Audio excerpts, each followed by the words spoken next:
là pour Rich Goodwin. Salut Richard. Bravo. Salut Richard.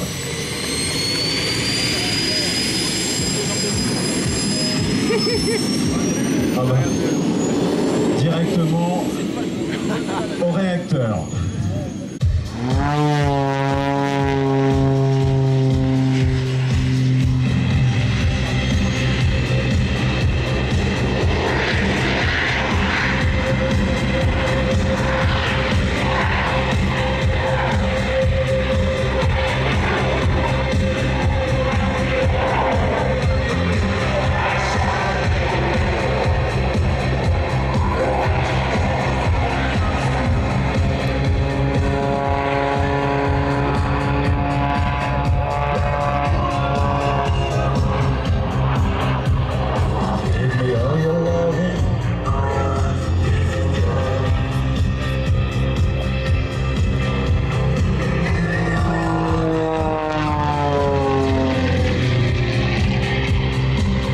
Alors,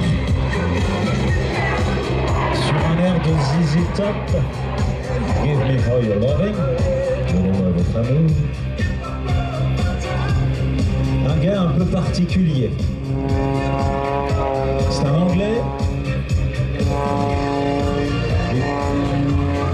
Qui nous est venu vendredi par une météo anglaise, c'est-à-dire qu'il a traversé la Manche par marée basse avec un ciel gris. International avant d'être jugé trop petit, justement, trop petit pour que les juges puissent bien voir les figures et se dire ça c'est bien, ça c'est pas bien. Et notre Rich Goodwin, votre attention s'il vous plaît. Votre attention s'il vous plaît. Le petit Thibaut âgé de 6 ans, petit garçon métis avec les cheveux courts bruns, a été perdu par ses parents. Il est ici pour votre attention.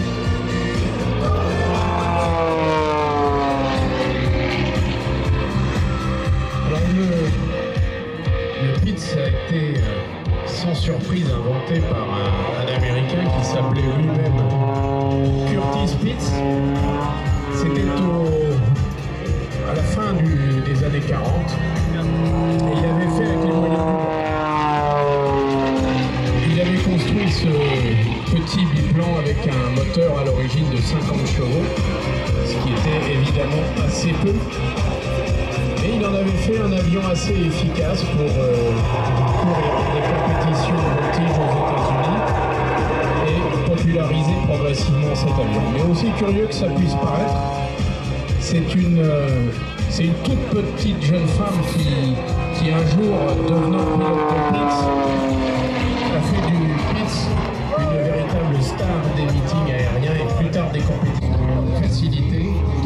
Elle avait rencontré Pitts, elle avait construit ou acheté, je crois plutôt acheté un avion déjà construit, puisqu'on construisait ces avions soi-même, hein. C'est pas des avions industriels au départ.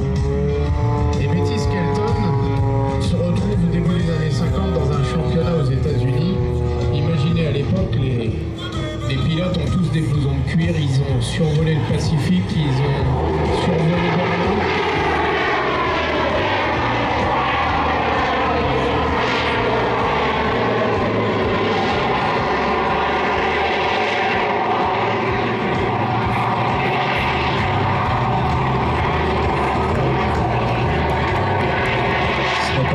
C'est une fusée. Oui, c'est la surprise du jour.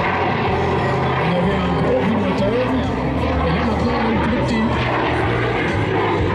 Voilà, Betty Skelton, elle va championnat de voltige, et face à ces machos surdimensionnés, il se trouve qu'elle rétame tout le monde, elle devient championne des États-Unis et elle gagne. Voilà. Et elle renouvelle l'expérience plusieurs fois, elle popularise l'avion. Monsieur Pitts progressivement se dit tiens c'est sympa, il met des moteurs de plus en plus puissants jusqu'à 260-300 chevaux. Et puis un jour il y a un Anglais, celui qui est devant nous, Richard Goodwin je crois.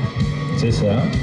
Qui lui s'est dit mais je vais transformer cet avion, je vais ajouter 2 réacteurs, un de chaque côté du fuselage et je en faire le Pitts le plus motorisé du monde, en quelque sorte. Un avion c'est très rare pour des avions, surtout à hélice, capable de réaliser des accélérations en montée. Et en plus, il le fait alors qu'il est vraiment en vertical. Vous l'avez vu il y a quelques instants. Il y a très peu d'avions qui peuvent accélérer en montée. Enfin, parmi les avions à hélice. Je crois que parmi les grands avions qu'on connaît, il y a le Mustang, qui est un des très rares qui peut au début d'une montée prendre un peu de badin. Mais voilà, le Pitts, non, c'était pas possible. Et pourtant, la démonstration est faite devant nous que c'est possible. Alors tu l'avais dit, hein, elle avait appelé son avion Petit Putois.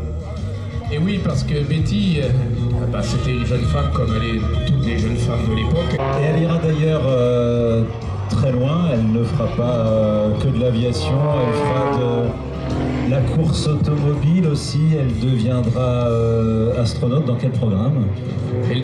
Votre attention, s'il vous plaît. Votre attention, s'il vous plaît. Le petit Thibaut de 6 ans, enfant métis avec les cheveux courts, a été perdu par ses parents. Il est vêtu de sandales, d'un petit treillis, d'un pantalon treillis, d'un sweat gris-noir avec des rayures jaunes et de lunettes de soleil rouge. Si vous trouvez l'enfant, merci de le ramener au PC Gendarmerie, situé près du poste de commandement Croix-Rouge et SAMU. Merci.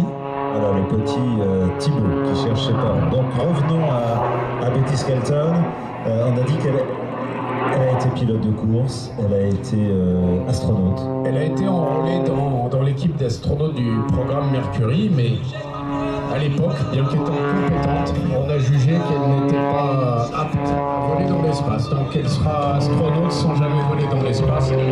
Heureusement, ce sera quelque chose de corrigé plus tard par d'autres jeunes femmes, ou moins jeunes. Elle est retirée en Floride, elle est décédée il n'y a pas très longtemps, et son avion est accroché au musée à Washington. Il est accroché dans une des salles parce qu'elle a profondément marqué le monde des meetings américains dans les années 50, 60 et 70.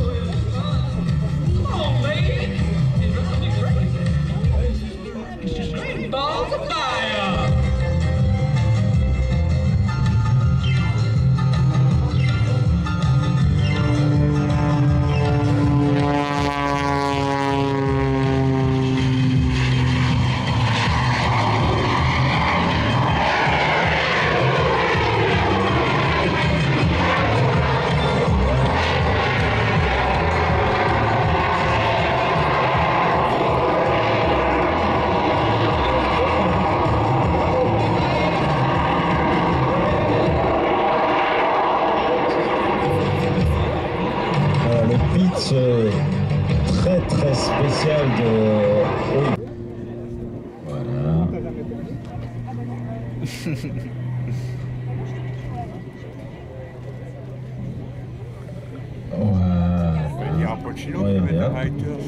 Sur le Sukhoi. C'est facile comme tout. Il est arrivé de la même façon, avec 25 nœuds plein travers vendredi soir, sous une pluie battante, et facile quoi.